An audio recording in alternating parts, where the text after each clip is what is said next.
All right, we are live. Hello, kind family. We are so excited to be with you tonight. Dominique and I are excited to chat with you and have a little bit of people time virtually. That's right. It's only Tuesday, but it feels like it's already been a whole week. Um, being home. So, Dominique and I kind of have a little bit of different situations. I am working from home with my kids, and Dominique is still working at the hospital. My kids are pre-K and kindergarten, so things are kind of business as usual for us. We are doing some like basic schoolwork, but we're not super concerned about a lot of like homework or anything. I know like some older kids may be, and we're just focused on surviving and getting through the day. So, what's it looking like at your house, Dominique? So we are homeschooling. I have a 10-year-old, a 7-year-old, and a 4-year-old. And it's pretty much, it has not turned into the annual Hunger Games yet. Um, it was my turn on Monday for homeschooling, and I think we had lessons from like 9 to 11. And after that, everyone was frustrated. We just went outside. Even the dog got frustrated with us. And then today was my husband's turn, and I feel like he probably had a better handle on things because he has more patience than I do, which is why we chose not to homeschool in the first place because we don't have the patience for it. But we are surviving. But I work in the hospital, so I cannot do my job from home, unfortunately, and the hospital does not close. So I still have to go to the hospital, and it's really crazy there. It's kind of sad because there's only a one visitor per patient rule right now. So the hospital is kind of eerie quiet where it's normally like very busy and there's a lot of hustle and bustle. Right. And I work on the maternity floor, and we always have visitors, and it's just so quiet. Like you can actually hear the laboring parents. It's so quiet on the unit. It's like it's weird. It's like we're busy because there's a lot of women there, but it's like they don't have any visitors. So it's Right. really weird. And so we're going through that, and we have to get screened every time we walk through the door and get our temperature taken, all that stuff. So we're dealing with it. We're surviving. How are you guys surviving out there? I know a lot of you guys are Yes. quarantined in the house with like several children. Um, comment Babies, big below. kids. That's right. Are Yeah. you And I surviving? think we're going to talk a lot about, about feeding tonight, of course, but if you want to put in the comments things that you're doing to survive, to get through the day, then others can, you guys can kind of have a conversation in the comments about Yes. if you found any tips that are working or things that are working. The one tip that I can give that has made all the difference for us is get some sunshine. Even if That's it's on your right. front porch, go outside. Vitamin D is so good for our mental health and just having that fresh air. It's been wet and rainy here, so we weren't able to go outside Saturday, Sunday, or yesterday. But today the sun came out and I had my kids running laps around the front yard. I was like, we've got to get some of this energy out. So that's my Yes. biggest tip. But please share your tips in the comments. Talk to each other about all that because the only way we're going to get through this with our sanity intact is together. And we can't physically be together, but I think that's the That's beauty right. of social media in this instance is that we can still be supportive of each other from in our own homes. That's right. So, So finally, social media is being used for what it was intended for instead of fighting with each other. right, right. Being Yes, with so people far away. stick in your safe places and all that good stuff in your safe groups. And we hope that this live will be good for you. Please, if you haven't already, join Kind Community.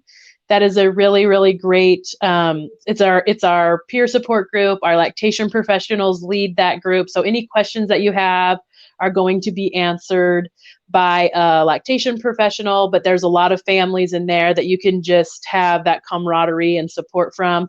And if you have any specific questions that you don't feel comfortable posting in the comments here, posting in the group, or maybe you need a little bit more in depth, you want to give some background, send us an email to lc@kind.com. and Dominique will take really good care of you there in our email. And both our group and the email, you can post anytime. We watch those really regularly, so you can post anytime, and we try to answer them as quickly as possible. So that's just a little reminder for that. So let's dive into our questions. Let's just get started. Happy St. Patrick's Day as well. Yes, happy St. Patrick's Day. With all Yes, this it's craziness, crazy. I forgot. I know.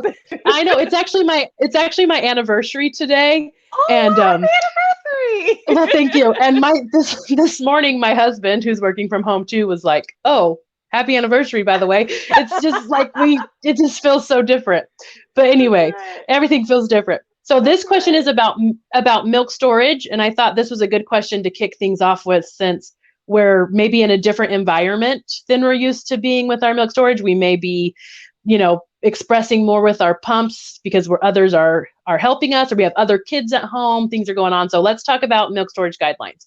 So this question specifically is, how long is freshly expressed milk good for outside of the fridge or freezer? So let's address that question, and then we can talk about all the milk storage guidelines. That's right. As well. So freshly pumped breast milk right out of the breast into a bottle can be room temperature for 4 to 6 hours, depending on the temperature of the room. There's a lot of sources out there that says you can extend it out to 8, but the general recommendation is for 4 to 6 hours. Not 46. I had a mom tell me, "You said 46 hours." And I was like, "No." Yes, 4 to 6. And don't forget to put a lid on. So if you're using a Haka or a Kiinde, whatever your storage, your twist pouch, your whatever you're expressing into, if you're going to leave it out at room temperature, put a lid on it. That's right. That way, That's right. it's nothing gets in it. It doesn't get spilled, whatever. And then along with that, Dominique, you can tell me if you agree or disagree, but my general recommendation and something I always followed was, if I knew I wasn't going to use it within about 4 hours, I just went ahead and put it in the fridge, because it was easy for me to forget or lose track of time. Yeah. So if I knew, hey, we're not going to use this in the next couple out for the next feeding or the next whatever, then I would just throw it in the fridge or the freezer, depending on when I knew I was going to use it. I tell parents that all the time. If you know you're not going to use it, I usually tell them, honestly, if you're not going to use it within 2 hours, which generally breastfed babies eat every 2 to 3, if you know you're not going to use it within 2 hours, throw it in the refrigerator. There's no need maxing out the expiration if you know you're not going to use it. Just stick it in the fridge. You can always warm it up, and it can stay in the fridge for up to 8 days, as long as it's in the coldest part. And with that being said, if you know you're not going to use it within a week, just put it straight in the freezer. Again, there's no need to max out the expiration if you know you're not going to use it. And it can be in a regular freezer, as long as it's in the back and not the door, for up to 6 months, and a deep freezer for up to 12 months. So yes, it can be room temperature for up to 4 hours, but if you know you're not going to use it, just store it properly. There's no need keeping it out. Yes, great. And just to add on to what Dominique said, the reason you don't want to keep it in the door of the fridge or the freezer is because the door gets opened, so the temperature fluctuates in the door and the freezer, the door of the fridge or the freezer. So just put it towards the back of your fridge or your freezer. And I will make sure we share in Kiinde community today or after this, those milk storage guidelines. So if you want to save them or something like that, we'll have them. So another reason to join us there in Kiinde community. And just a quick reminder, don't forget to share the live tonight and comment, like the video for a chance for our giveaway at the end. I forgot to say that at the beginning, but don't forget, share it with your friends. We think, everybody can use some virtual support right now. So the more the merrier. So let's move on to this next question. This says, is there a minimum amount of time baby should be at the breast for it to be considered a full feeding? So in the hospital, I usually tell moms 15 to 30 minutes, both breasts combined, I consider a good feed. And that's with active nursing, not kind of sitting at the breast and fluttering here and there. Like actual, like strong sucking, you can hear swallows, you see all the facial muscles moving. Some babies, depending on the age of the baby, they can get in and out of that very quickly. If mom has a super fast flow of breast milk, they can get in and out of that super quickly. But on average, most young babies, less than 6 months old, can empty a breast within 15, 30 minutes. So that's generally what I tell parents. Tiny babies, like fresh babies in the hospital, the first feed can take like 30, 45 minutes. And, and that's pretty normal for the early days, but they should get more efficient as they get older. Yes. And, of course, we know that babies may kind of hang out, so to speak, Yeah, at the breast. They may take breaks and sometimes they'll drift off to sleep or whatever. Generally, if you have no concerns with breastfeeding feels comfortable, your baby's producing diapers, gaining weight, you can definitely follow their lead without really, timing. If you feel like your right. feedings are lasting, either they're very, very short or they're significantly long, talk to your lactation consultant, send Dominique an email to talk some details. Because while there is, kind of a spectrum of normal or lots of variations of normal, really, really short feedings or really, really long feedings can sometimes have an underlying issue. Yes, yes. So just kind of a reminder that a lot of times we speak in either best practice or generalities here, but if you feel concerned, do not be afraid to ask for help. No, nothing that we say cannot be customized to your Right. specific situation. So ask for help if you feel nervous or concerned or confused. Please let us know. This question says, when should I start pumping and how do you deal with sore nipples in the beginning? So let's split that into two. Let's talk about sore nipples first, and then we can address when to start pumping. All right. So, sore nipples is usually the primary cause is bad attachment to the breast. So, if you're having painful feeds and sore nipples, you got to take that latch back to basics. Make sure baby is belly to belly with you. Make sure that mouth is open nice and wide. Make sure the tongue is down. And excuse me, getting as much of the areola into the mouth as possible with that nipple at the roof of the mouth. So if you latch your baby, lining that baby up nose to nipple will help them open that big and get that tongue down. And then using a more quick approach, so just kind of moving the baby into you quickly when baby opens their mouth wide will help them to get on the breast deeper. And sometimes sandwiching down or hot dogging down, depending on how you're holding your breast and what position, will help to decrease the surface area so they can get more areola in their mouth, especially moms that have larger areola. You may need to sandwich it down so they can get more into their mouth.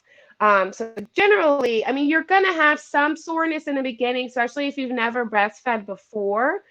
They've got to get used to it. You don't need to do anything to toughen them up. Don't scrub your nipples, don't scratch them, don't do anything like that. However, they do need to get used to it. But if it's like, you know, painful latch and like immediate soreness, all day long soreness, and it's usually because the baby's not latched on as great as they should be. And one of the fixes for that is to, work on the baby, get a deeper latch. And usually that soreness will heal up very quickly after that. The nipples do heal quickly as long as they're not continually being damaged. And if you've tried everything and you can't get the latch right, reach out to your IBCLC or Leche League or WIC counselor or somebody to help you work on the latch and maybe better positioning. And then I think the second half of that is, when do you start pumping? Yes. Normally, I suggest to moms, and a lot of LCs may not agree with me, but I don't really care because a lot of moms have to go back to work sooner than what is best practice. So best practice is not to pump for like a month, but that's not reality.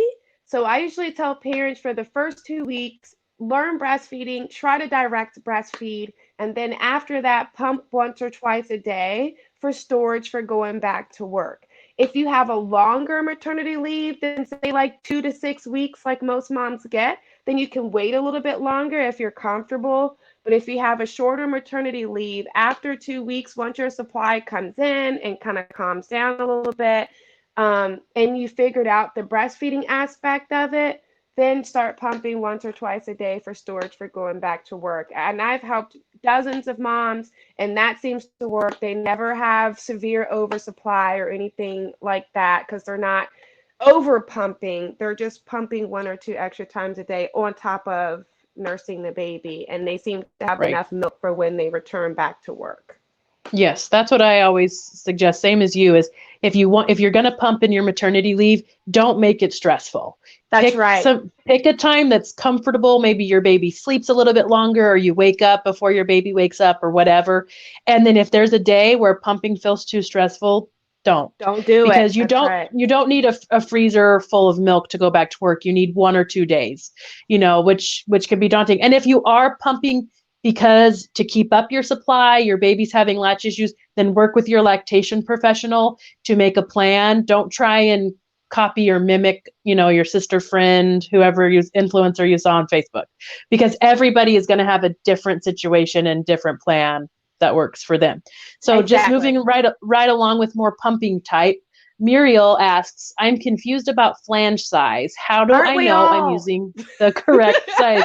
Yeah, so something I learned in my early days of breastfeeding was that flange size and breast size, you're not measuring your breast, right? That's right. You're going off of your nipple size. So you want your nipple to be gliding easily in and out of the flange, not a lot of space and not a lot of rubbing. That's right. Dominique or your own personal lactation professional can help you with specific sizing. If you want to send Dominique an email, or you can go take your pump to your lactation professional, because sometimes it is one of those, like, you have to see what the sizing looks like. But generally, you want your nipple to just be easily gliding in and out of the flange without really any friction and without tons of space, like your whole breast being pulled into that phalange. So that's kind of a general. One thing that helps too is that it's the flange size goes by the diameter of the nipple. So if you're super geeky, I had a dad that was, and he was pretty awesome because he said, I measured her nipple. I know the diameter. You can. And there are resources. If you talk to your lactation professional, some of them have, and Dominique may even have this for her use in when she sees patients face to face, a ruler or some kind of a guide that you can use to measure, because sometimes it is hard to just see what that looks like. So you can measure if you really are struggling with your output, or your pumping is really uncomfortable or something like that. Reach out to your lactation professional. If you don't have one, Dominique, send her an email and she'll help you out. And because that is so confusing. That's right. And we're all confused about it, because even sometimes I can look at a mom and say, oh, you're a 24 flange. And then I put it on her and she starts pumping. And I'm like, oh, no, you need 27. And sometimes I can fit a mom and it's totally the appropriate size for her, but it's so painful. And we might need to go to a flange size that's way bigger than what I feel she needs, but she's so much comfortable. The pumping is pain-free and her output is more. So, it's not an exact science. It goes by size and also then comfort. So, reach out. And if you send me an email, if you're comfortable, I just need a picture of your nipples in the flange at rest and then in motion, because nipples in motion are different than when they're just sitting there, and that could change what I think about too as well. So if you want to, or you can reach out to your local lactation consultant or lactation professional, and they can help size you too. But don't feel bad. Even the professionals get confused sometimes. Yes. This is a great question from Melissa, especially for what's going on right now. How do you make antibodies in breast milk if you're exclusive pumping? So I think this may come from a lot of the things that are shared out there, say that you have that saliva exchange at the breast, right? But you also have to remember you're exchanging the same air as your baby. For the most part, you're living together. You may be room sharing. You still give your baby kisses and hugs and snuggles. So your body's still getting the message Yes, that all you have what's to in the do is air. come in contact with a germ and you're making antibodies for your baby when you're exclusive pumping. It may not be direct to what's happening right now. So if your baby is sick and you are worried that you want your baby to get the antibodies for the current illness, then just get them fresh milk instead of from the freezer.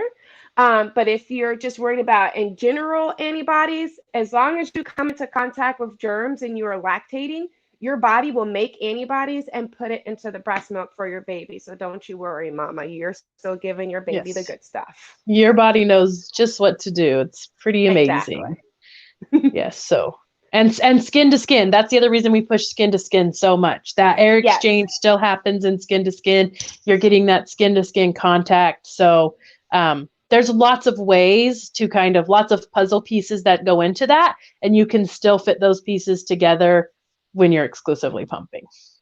Yes. Okay, so this question from Stephanie says, my son is 7 weeks old and we have been struggling with breastfeeding. Is it too late? So I would just like to add a personal experience. My son struggled with breastfeeding. He was my first for 8 weeks. We pumped and latched and nipple shield and lactation professional and all the things for 8 weeks before he really got the hang of it. So no, 7 weeks old is absolutely not too late. I would say it's really never too late if you're still willing to give it a try and to work with a professional. I'll let Dominique talk a little bit more about maybe what that kind of looks like, but just from a mom experience, know that you can do it. If I did it, you can do it. That's right. I absolutely agree. I mean, it's only too late if you feel it's too late. But if you're willing to still work with baby, if you haven't been already, reach out to your local lactation professional. Depending on what the issue is, you might need like an IBCLC, but reach out and get a feeding plan in place. I've had some moms where they see me one visit and I fix, they could be struggling for weeks. I see them one visit and it's fixed, or I have to work with them weekly for like 5 or 6 weeks, especially if the baby was born a preemie. They try hard, but it takes them time to learn. And sometimes it takes them right up into their due date before it clicks. So if you had like a 34-week or a 35-week preemie, that's, 5 to 6 weeks that they have to learn. And it could take you just that learn to get breastfeeding down perfect. So give yourself some grace. Reach out to local lactation consultant or lactation professional. And if you're willing to put in the work, they're willing to help you, and so that you guys can get it straight. You can also reach out to me if you have general questions as well. Yes, always. This question from Elizabeth says, what advice would you give on a baby using mom as a pacifier? Even after nursing or bottle feeding, she'll only sleep if she's on the boob. I think we all, as moms, have experienced that struggle. I know for me personally, as a mom, putting my mom hat on now, both my breastfed babies liked to be near me. That was comfortable for them for sleeping. We did lots of baby wearing and lots of skin to skin to kind of help give us some arm back time during sleeping. But That's right. everybody's situation is different. So you may find that using a pacifier gives you some relief if breastfeeding is going well. Dominique may have some other suggestions. I don't. I just let them do it. It makes my life so much easier. Look, after working 12-hour shifts, if you want to just stay here, it's fine as long as you're not crying and you're sleeping. I'm fine. You can, if the baby will take a pacifier, you can try a pacifier. If you want to, maybe if dad's around or your partner's around, maybe they can try letting the baby suck on their finger for a little bit and see if baby will go to sleep. A lot of times it's just that skin to skin that they want. So maybe have your partner try skin to skin and see if baby can settle down and go to sleep. At the end of the day, though, pacifiers were made to replace mom, not the other way around. Exactly. Them nursing at the breast for comfort is, look, I'm touching my face. I'm not supposed to. Nursing at the breast is normal. And seeking comfort at the breast is normal. So your baby is behaving normally it's us that think the baby is being abnormal, if that makes sense. Right. So I It can hope be, I answered your question. yeah, it can be frustrating. And I think the only thing I will add to that is, if you feel comfortable with how things are going, but others around you don't, talk to your lactation professional, your WIC peer, if you see a therapist, your doctor, whatever, about how you can have a conversation with those people and explain to them, hey, I feel comfortable with how things are going. And so I need your help in supporting me in that. So That's right. please don't give me a hard time about it. Now, and on the other hand, if it is affecting your mental health, talk to your WIC peer, your lactation professional, your support people, and say, how can you support me so that we can get through this? So don't be afraid to do that. We got a friend. That's right. Sorry. You're okay. So this question is from Caitlin. This is probably going to be our last question tonight, and then we'll draw our giveaway winner. But Dominique and I, of course, as always, will be in the comments after. So keep your questions coming. But this question from Caitlin says, any suggestions for transporting from work to home with a long commute, 1 to 1.5 hours? So you can Ooh. use a cooler with an ice pack. Yeah. Should be plenty of cooling for you. I know, like, our twist cooler bag will keep milk cold for up to 8 hours. So a cooler with a frozen ice pack should be plenty. Yeah, I agree. And I used to have that long commute. I used to work at a hospital that was like an hour away from where I lived, and in the cooler should be fine as long as the ice buddy, come on, as long as the ice pack is cold enough. One thing that they didn't have this wonderful kind of equipment when I was nursing my children. So I'd have two sets of ice packs, and one I kept in my freezer all day at work, and one I had just like regularly that I would keep the milk cool while I was at work, and when I got ready to leave, I would put the one that's frozen in my cooler for going home, because I knew it was nice and cold and it would stay cold for at least an hour on my way home. So I definitely recommend the Kind cooler, because it does stay cold longer. However, if you don't have one, that's something you can do in a pinch. Yeah, you can get, there you can use an ice pack or insulated lunch pack, some Yeah. diaper bags, or like our pump bag, our new pump bag has that insulated cooler pocket. So for Yes. just, for 1 to 1.5 hours, ice should be good enough. So Yeah. we're going to go ahead and draw our winner for the gift set. So our winner tonight is Jackie Zuno. So Jackie, Congratulations. yes, exciting. Send us an email to support@kind.com and we will get you set up with that prize. Just wanted to remind everybody about our free starter pack offer that's still going on. It ships right to your house. You don't have to go out to the store to get it. So if you want That's to try, right. if you want to try our products, it's a great virtual baby shower gift. If you need to you have a friend that's going to have a baby or something like that, or you just want it for yourself, you can see the link across the screen here. We'll make sure it gets in the comments as well. And that gets you everything that you need to try the Kind system, along with a couple of coupons if hopefully you like what you see, you love what you see, and you want more. So that's always ongoing for us. We already talked about Kind Community, but of course you can always join our group there. Send Dominique an email to lactation or I LC, need something excuse to me, do while I'm stuck in the house. at kind.com. Join us in Kind Community. We so appreciate your support. We know that you have lots of things you could be doing with your time tonight. So we appreciate you being here with us. Please, if you have questions throughout this kind of weird time, remember that we are here for you. You can email us, you can message us, you can, post in the group. We want to be here for you to support you through this. Dominique was just talking today about how some classes at her hospital and support groups and things like that are being suspended. So we're going to do our best to provide virtual support. So if we can help you out, our group and our inboxes are always open. keep those questions coming in the comments, and Dominique and I will be in there to answer them. And the only other thing I can say is good luck for the next few weeks. We're all in it together. We're all in it together, and we will get through it, and we'll be stronger on the other side. That's right. And don't touch your face. Yes. Wash your hands, okay? Wash your hands. Don't touch your face. Yes, and get lots of snuggles. I've been enjoying lots of extra snuggles with my kiddos. So enjoy some of the quiet time, and we'll see you next time. Bye. Don't touch your face.